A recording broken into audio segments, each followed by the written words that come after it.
হরে কৃষ্ণ। প্রিয় দর্শক, জড়জগতে প্রতিটি জীবসত্তার দেহটি একটি জড় উপাদানে গঠিত যন্ত্র এবং প্রতিটি দেহেরই 6টি রূপান্তর বা পরিবর্তন ঘটে থাকে। জন্ম, বৃদ্ধি, স্থিতি, উপজাত, সৃষ্টি, ক্ষয় এবং মৃত্যু। এই 6টি রূপান্তর সমস্ত জীবদেহেরই হয়ে থাকে, উদ্ভিদ, পশু, মানুষ সকলেরই। মানুষের ক্ষেত্রে শিশুর জন্ম হয়, তার দেহের বৃদ্ধি হয়ে যুবক হয়, কিছুকাল সেই অবস্থায় থাকে, সন্তান সন্ততি সৃষ্টি হয়, দেহ জরাগ্রস্ত হয়, তারপর মৃত্যুর মাধ্যমে দেহটি ধ্বংস হয়ে যায়। আমাদের তথাকথিত জড়বিজ্ঞানের সাহায্যে আমরা এই প্রক্রিয়াকে স্তব্ধ করে দিতে পারি না। কখনো কখনো মানুষ মূর্খামি করে ভেবে থাকে যে বিজ্ঞানের প্রগতির মাধ্যমে মানুষ একদিন অমরত্ব লাভ করবে। আমরা যদি এমনকি দেহের এই অনিবার্য 6টি পরিবর্তনের একটিকেও থামিয়ে দিতে না পারি, তাহলে মৃত্যুকে প্রতিহত করার প্রশ্ন কোথায়?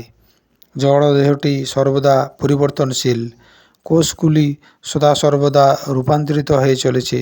7 বছর অন্তর দেহের সমস্ত কোষগুলি যায় বদলে। আপনি 7 বছর বা 14 বছর পূর্বে যে দেহটি ব্যবহার করতেন, এখন আপনার সেই দেহটি নেই। ঠিক যেমন আপনার কয়েক বছর আগে পোশাকটি এমন আর পূর্বের মতো নেই, একটি নধর কোমল শিশুদেহ এভাবে 80 বছরে এক জরাজীর্ণ দেহে রূপান্তরিত হয়।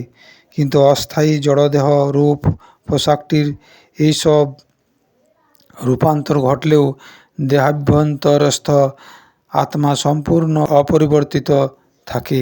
আত্মার কোনো পরিবর্তন বা বিকার হয় না। ভাগবদ্গীতার 2য় অধ্যায় 25 নম্বর শ্লোকে তা বলেছেন ভগবান শ্রীকৃষ্ণ।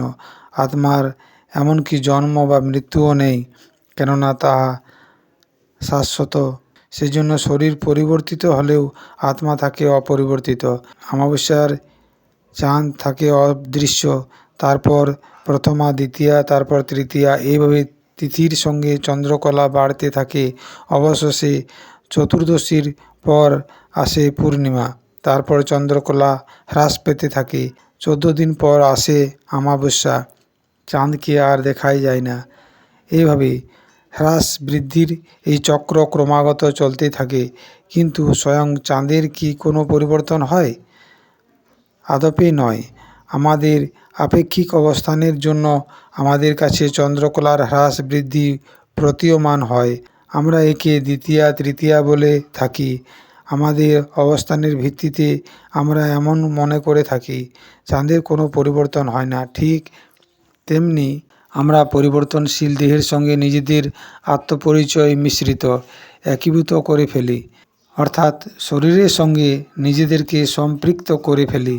আমরা অবিরাম বিভিন্ন ধরনের শরীরের অভিজ্ঞতা পেতে থাকি।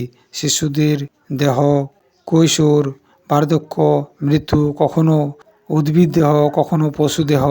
আমরা জড় অস্তিত্বের এইসব নানা অবস্থার সঙ্গে নিজেদেরকে এক করে ফেলি, কিন্তু প্রকৃতপক্ষে আমরা স্বরূপতঃ অপরিবর্তনীয় শাশ্বত আত্মা। ওইসব অবস্থার সঙ্গে আমাদের কোনো শাশ্বত সম্পর্ক নেই। বাহ্যিক স্থূল দেহটি আসলে এই জড়জগতে চলবার উপযোগী আত্মার একটি কোটের মতো। ভাগবদ্গীতায় শ্রীকৃষ্ণ বলেছেন, মানুষ যেমন জীর্ণ বস্ত্র পরিত্যাগ করে নূতন বস্ত্র পরিধান করে, দেহীও তেমনই জীর্ণ শরীর ত্যাগ করে নূতন দেহ ধারণ করে। প্রিয় দর্শক, আপনি যদি আমার চ্যানেলে নতুন হয়ে থাকেন তবে চ্যানেলটি সাবস্ক্রাইব করে সঙ্গে থাকবেন। লাইক, কমেন্ট ও শেয়ার করতে ভুলবেন না। ধন্যবাদ।